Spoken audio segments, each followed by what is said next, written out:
I've been through ups and downs, but never would have seen it through without you. But now you're by my side. I know I can make it. I've been through ups and downs.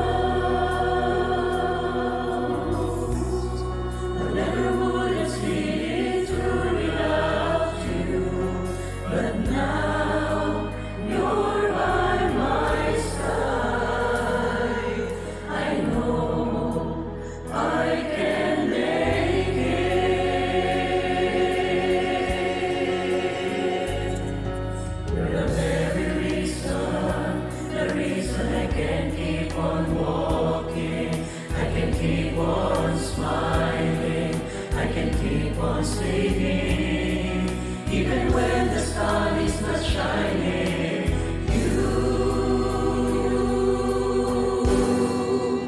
you are my light. I will sing to you, Lord, all my life. I sing praises to you, my God, for as long as I live. It's the least I can give. For all the gifts, the guidance and healing, all that you bless me with, please let me sing for you, for you. You took my hand even when it's taken, you raised me up when I lose all my strength.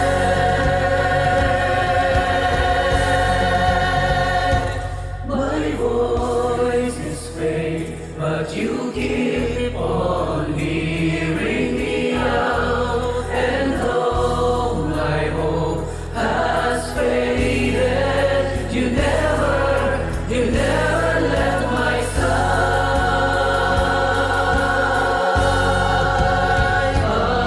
I will sing to you, Lord, all my life. I sing praises to you, my God. For as long as I live, it's the least I can give. For all the gifts, the guidance and healing, all that you bless me with, please let me sing for you.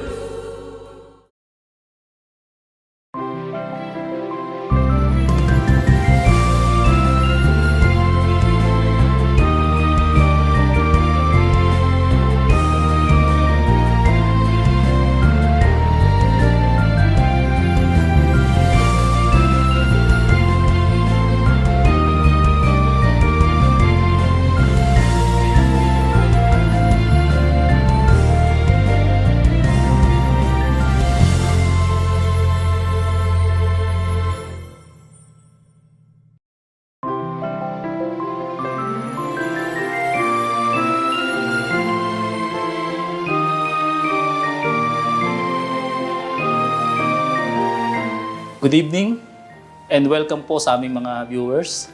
Mga kaibigan, lagi naming sinasabi na kung patuloy man natin nararamdaman sa buhay natin ay parang may kulang, lagi nyo ring tandaan, nakahanda po ang Diyos na tayo ay tulungan. At sana po, kami na inyong mga lingkod sa programang ito, kayo po ay aming matulungan. Dito lamang sa programang Full Full Life.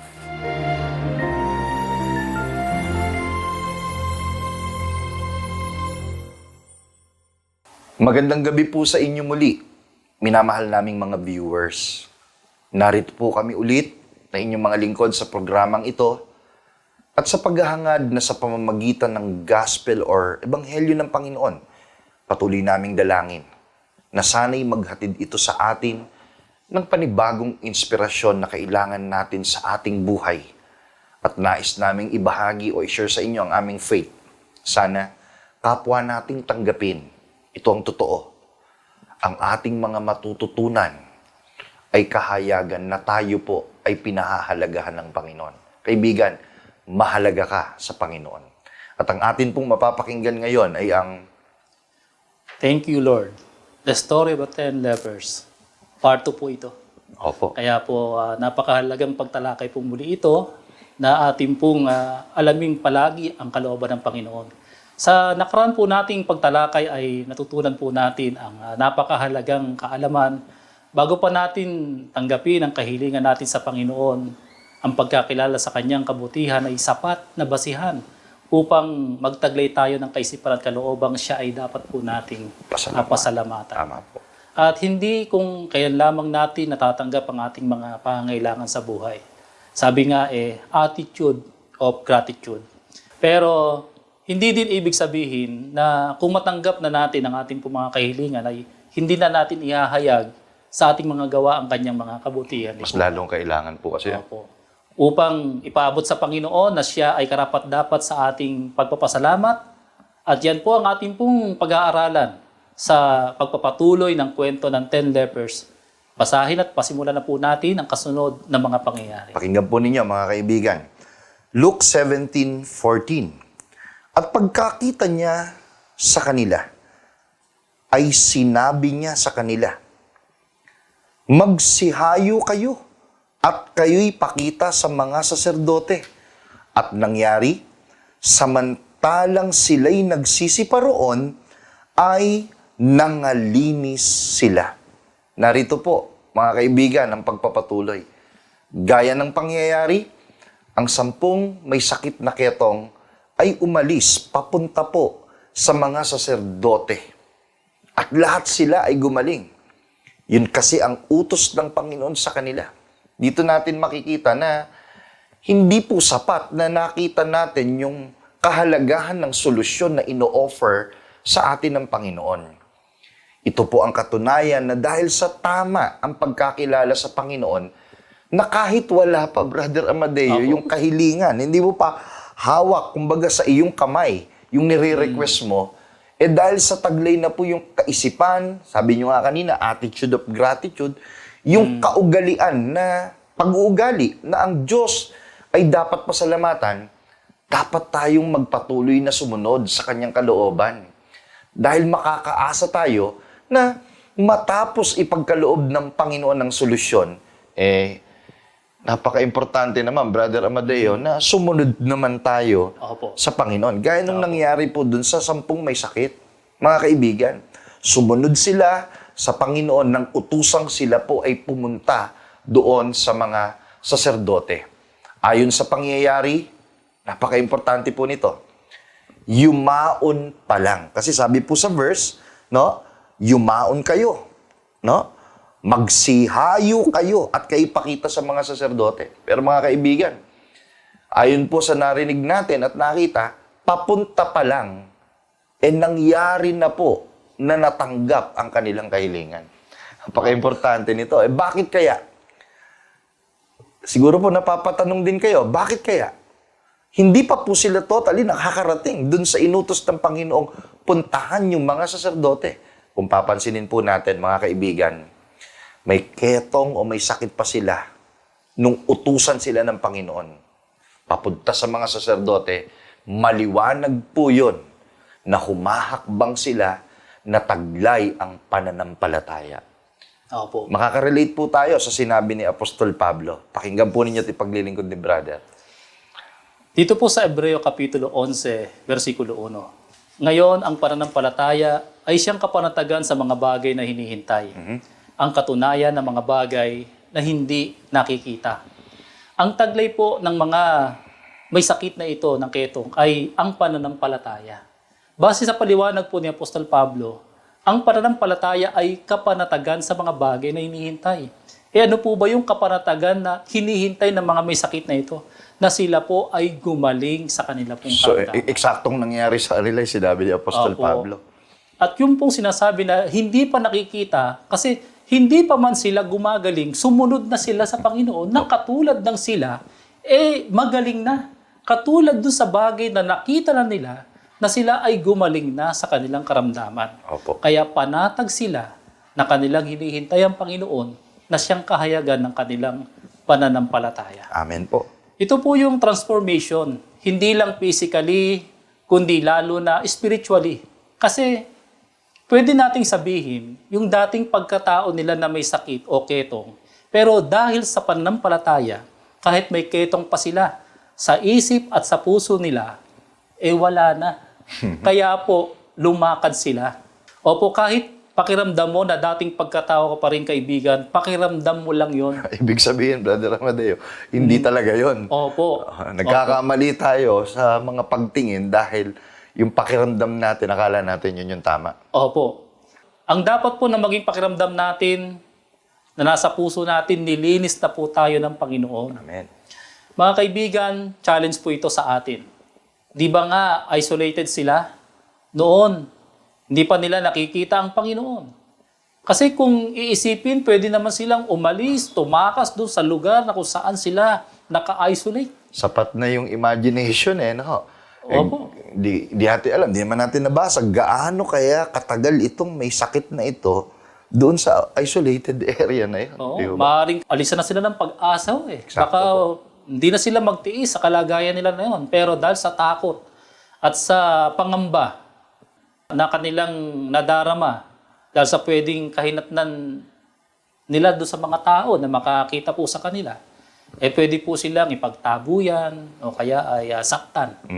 Kaya ang tanong, nung sabihin ng Panginoon na humayo kayo, hindi ba't pwede pa rin silang saktan at ipagtabuyan ng mga tao? Pwede po dahil nandun pa rin naman yung sakit Opo. Di pa nawawala. Yung possible na maka-infect sila or makahawa, nananatili pa rin. Nung panahong utusan na sila ng Panginoon. Kaya yun po talaga masabi po natin kahayagan ito ng kanilang pananampalataya sa Opo. Panginoon. Kasi hindi pa man din po sila physically na magaling. Pero mentally, emotionally, spiritually, eventually, hindi pa sila nakakarating sa sacerdote. At ang kanilang kahilingan ay dumating na sa kanila finally. Eksakto po. Mga kaibigan, sana po nakaka-relate tayo. No? Hindi to ikinikwento dahil kailangan lang na ma-inform tayo. Kundi, sabi nga po, kahit nung first part pa lang ng pagtuturong ito, nasaan man tayo naroroon sa mga naging desisyon natin na i-isolate ang sarili natin, intentionally dumaraan ng Panginoon sa ating buhay. And it's about time na umaksyon na tayo ngayon. Knowing na ang solution ay readily available na ino-offer sa atin ng Panginoon. This is it. Umaksyon po tayo gaya ng ginawa nung 10 may sakit. Kahit hindi pa nawawala totally yung kanilang sakit, sabi nga ni Brother Amadeo, humakbang sila ng hakbang ng pananampalataya. Kung wala talaga tayong pananampalataya, Brother Amadeo, Hindi po tayo pupunta. Saan tayo pinapupunta ng Panginoon? kasi alipin pa rin tayo nung pagdurusa, nung sakit na atin pong nararanasan. Minamahal na mga kaibigan, ipagpatuloy po natin ang mga kasunod na pangyayari. Pakinggan po ninyo at babasahin po natin. 17:15 ng Luke, sabi po rito, at isa sa kanila, nang makita niyang siya'y gumaling, ay nagbalik. Mahalaga po itong part na ito, na niluluwalhati ang Diyos ng malakas na tinig. 16, at siya'y nagpatira pa sa kanyang paanan, na nagpapasalamat sa kanya. At siya'y isang Samaritano. At pagsagot ni Jesus ay nagsabi, hindi baga 10 ang nagsilinis? Datapwat saan nangaroon ang 9? Dito po sa tagpong ito, napakarami pong punto, mga kaibigan, ng ating pong matutunan. Opo. Una po, masabi po natin na matapos na sila po ay napagaling, meron pong isa sa kanila ay bumalik sa Panginoon. At niluluwalhati ang Panginoon na merong pagsigaw pa ng pagluwalhati. Dito po ay kapansin-pansin na 10 po yung pinagaling ng Panginoon. Isa lamang po ang bumalik at nagpapasalamat na may malakas na tinig. Opo. Pero tandaan po natin, 10 po ang lumapit sa Panginoon, 10 din ang sumunod sa utos ng Panginoon. 10 din po ang pinagaling ng Panginoon. Pero ang tanong, Anong pinagkaiba nung isa sa siyam? Napaka-importante po niya. Di po ba? Opo. Dito makikita po natin, doon po sa isa na bumalik, siya po ay isang Samaritano. Ano po ba ang punto nun? Ay bakit sinabi po yung isang Samaritano? Kasi po, pagka sinabing Samaritano, hindi po lingkod ng Diyos yun. Mga, Nung panahon po na yon. opo, iba po siya. Iba po yung kanyang pagsamba. Iba po yung ritual na ginagawa nilang pagpupuri sa kanilang Diyos na kinikilala. Opo. Saka siya po ay hindi po ibinibilang doon sa bayan ng mga Hudyo. So bukod po sa pagiging Samaritano siya, ano po yung sagot sa tanong nyo na ano pinagkaiba nung isa sa siyam? Kasi po, masabi po natin, ito yung bumalik sa Panginoon. Kasi yung pong sinasabing siyam, mga Hudyo po yun eh. Na pumunta po doon nagtuloy po sila doon sa mga saserdote. Oo. Nung malaman po nila na sila'y gumaling sila. Maaaring nagpapasalamat din sila sa Panginoon. Pero, ang alam po natin, pag sinabi ko kasing mga Hudyo, yun po ay mga lingkod ng Diyos. Sila po yung tumatanggap ng mga palatuntunan Apo. ng pagsamba sa Diyos.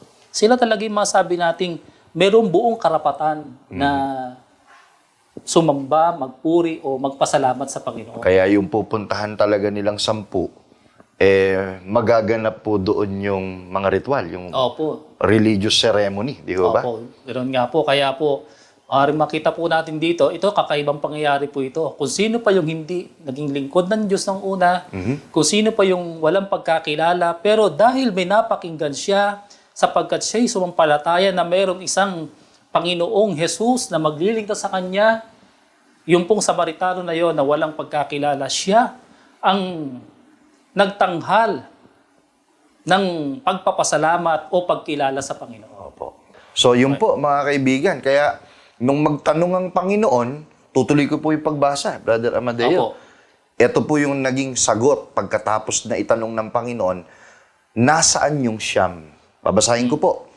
Sa 17 and 18 po ng Luke. Ito po mga kaibigan, pakinggan po ninyo mabuti. Walang nagbalik upang lumuwalhati sa Diyos, kundi itong taga-ibang lupa. Ayun po. Kaya, yan po, talagang pinapakita po na hinahanap ng Panginoon yung pong pagpapasalamat sa kanyang harapan. Opo. Kasi maaaring ang ginawa po ng ibang gumaling ay nagpasalamat sila sa pamamagitan ng bibig. Doon kung saan siya ay pinagaling ng Panginoon, nagpasalamat sila. Opo. Pero ang kakaiba na ginawa po nung Samaritano, hindi po siya nasapatan po doon eh. Hindi po siya nasapatan na magsalita lang sa Panginoon ng salamat, kundi hinanap niya ang Panginoon, nang makita niya ang Panginoon, sa harapan niya ay nagpasalamat siya na niluluwalhati ang Panginoon. Ito po ay isang mahalagang pangyayari din sa atin, maging aral po sa atin ito, na kung tayo po ay dumating sa ganung pong pangyayari, ay atin pong luwalhatiin at pasalamatan ang Panginoon ayon po sa kanyang kalooban. Ibig pong sabihin, yung pong natatanghal siya dahil sa kanyang kabutihan na ginawa sa atin. Yun yung malaking kaibahan, ano po? Nung bumalik yung isa, yung Samaritano, hindi lang ang makikita posible ng tao ay siya na nagpapasalamat, kundi Opo. siya mismo na binago ng Panginoon ay nagtatanghal na sa kabutihan ng Panginoon. Opo. Kung imaginein po kasi natin, ano kaya ang posibleng nabalitaan ng mga kamag-anak? Just in case na yung pagiging isolated nitong 10 may sakit, talagang hindi na dinalaw ni isa ng kanilang mga mahal sa buhay. Opo. At nangyari na sila'y gumaling, masasabi nung mahal sa buhay, wala na akong magagawa eh. Di ba? Ito na nga yung naging decision ng government, i-isolate na kayo. Ako, wala na akong magagawa, pero nung paggalingin ng Panginoon, ano kaya masasabi ng mahal sa buhay? Ano kaya masasabi ng mga kaibigan? Malamang yung pagkatao ng Samaritano na binago, magiging dahilan pa, Brother Amadeo, para sabihin din ng mga tao sa paligid, karapat dapat talagang pasalamatan ng Panginoon. Opo. Talagang karapat dapat siyang pasalamatan. At kailan ba natin masasabi na nakapagpapalwalhati sa Diyos ang ating pagpapasalamat, Brother Amadeo? Isa lamang po ang sagot po dyan. Kung nakita po natin na tayo po ay nagbago, nagkaroon ng transformation ang buhay po natin, At ikaw na nakikitang dahilan para masabi ng ating kapwa, ng ating po mga kaibigan at ang ating mga mahal sa buhay, inuulit ko po kung ang buhay mo na nakikita nila dahilan para sabihin nila, grabe ka Lord, binago mo siya, salamat sa Panginoon. Naalala ko po yung nakita at narinig ko sa Facebook. Pinopost po nila ang kanila pong kababayan sa bawat mabuting mga pangyayari sa buhay nila. Na may background na isang famous na awit, Thank you Lord. Paano po ba awitin po yun? Hindi ko po alam, pero hindi, naririnig ko po yan. Nakaka-good vibes lang po talaga. Pagka meron po tayong kababayan na may na-receive na blessings, they consider it as a blessing, maliit or malaking bagay, na-promote, gumraduate, etc. Kaibigan, ipopost po yun. No? Nakalagay sa My Day. Most of the time, sa My Day nakalagay. Tapos may background na, Thank you, Lord. Yun pala yun. Nakaka-good vibes po talaga.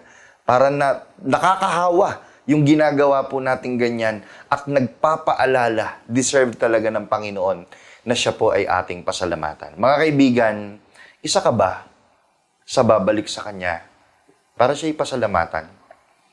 O isa tayo dun sa siyam na ang nakita lang ay yung paggaling ng kanilang karamdaman physically. Sabi nga ni Brother Amadeo, isa lang ang sagot. Pag ang buhay mo na ang nakikitang dahilan ng tao kung bakit karapat dapat pasalamatan ng Panginoon. Nag-glorify po kasi siya sa changes or transformation na nakikita po sa atin ng iba. Maaring yung siyam, sabi nyo nga, thank you din. Pero nalimitahan ang kanilang nakita. Ang nakita lang, na-receive niya na yung blessings, then that's it. Nawala na yung sakit. Pero itong isa, ang nakita niya ay ang spiritual transformation sa kanyang buhay. Nakita niya, deserve ng Panginoon na ibalik sa kanya yung glory. Mga kaibigan, sabi niya nga po sa verse 19, Brother Amadeo, pakibasa nga po. Ganito po ang sinasabi. At sinabi niya sa kanya, magtindig ka at yumaon ka sa iyong lakad. Pinagaling ka ng iyong pananampalataya. Napakasarap pong pakinggan. Pwede yung isa pa po.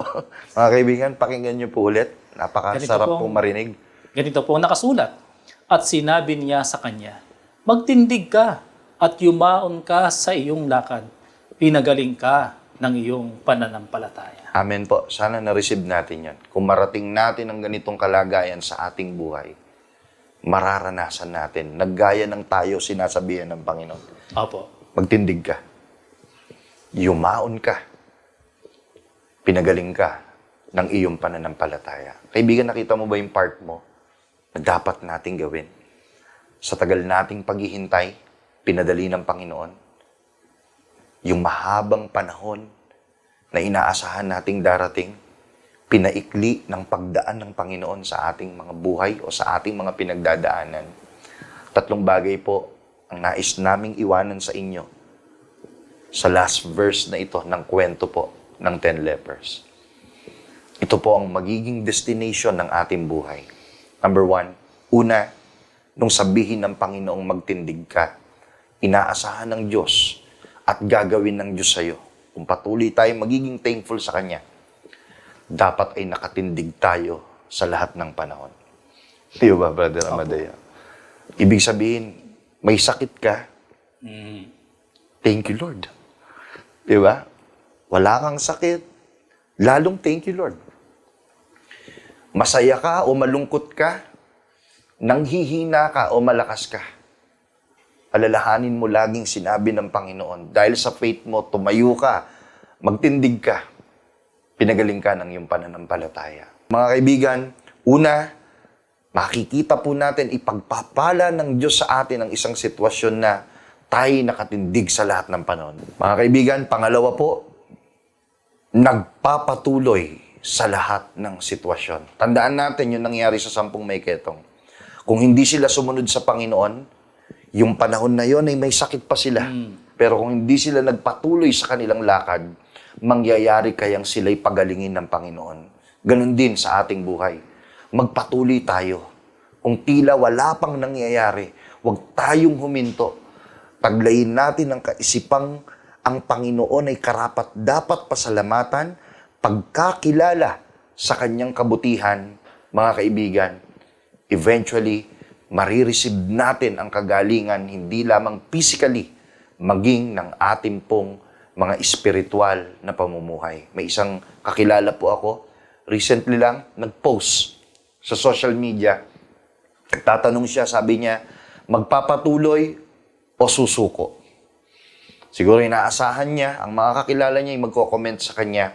Isa po ako sa nag-comment. Pero ang ginawa ko, in-screenshot ko yung post niya at piniem ko siya, finorward ko po yung in-screenshot ko na yon. Sabi ko sa kanya, kilala kita, ang dami mo ng pinagdaanan. Ikaw din ang sasagot sa tanong mo na yan. Alam ko ang sagot mo, magpapatuloy ka. Sabi niya, Amen. Mga kaibigan, ang ikatlo, ulitin ko lamang, una, nakatindig sa lahat ng panahon, nagpapatuloy sa lahat ng sitwasyon.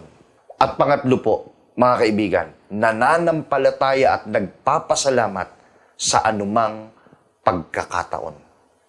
Anuman po ang ating pong mga pinagdadaanan, nakapagtatanong tayo, why this is happening to me, my Lord? Sa halip po, mga kaibigan, piliin natin laging masabi na, thank you, Lord. Dahil yun ang sagot sa lahat ng ating mga katanungan. Mga kaibigan, sana po'y malinaw sa atin ang tatlong bagay na iniiwan ng mensaheng ito. Inuulit ko po, nakatindig sa lahat ng panahon. Nagpapatuloy sa anumang sitwasyon. At laging nagpapasalamat sa anumang pagkakataon. Muli po, sinasabi namin na ang kwento ng 10 ketongin ay kwento na ng kahapon. Pero ang mensahe ay kwento hanggang ngayon na anumang karanasan sa buhay, pag-aaral, relasyon, hanap buhay o kahit karamdaman, kahit sa mga may ministeryo, tandaan po natin, ang kilalanin ng kabutihan ng Panginoon, sumampalataya po tayo, minamahal naming mga viewers, ihahatid tayo nito sa isang resulta ng ating buhay, sa isang kumpletong transformation. At mula doon, sama-sama nating masasabi, salamat, Panginoon. Muli po, iniiwan namin sa inyo ang mga salitang ito. When God is all we have, surely we can achieve a full life. Magandang gabi po.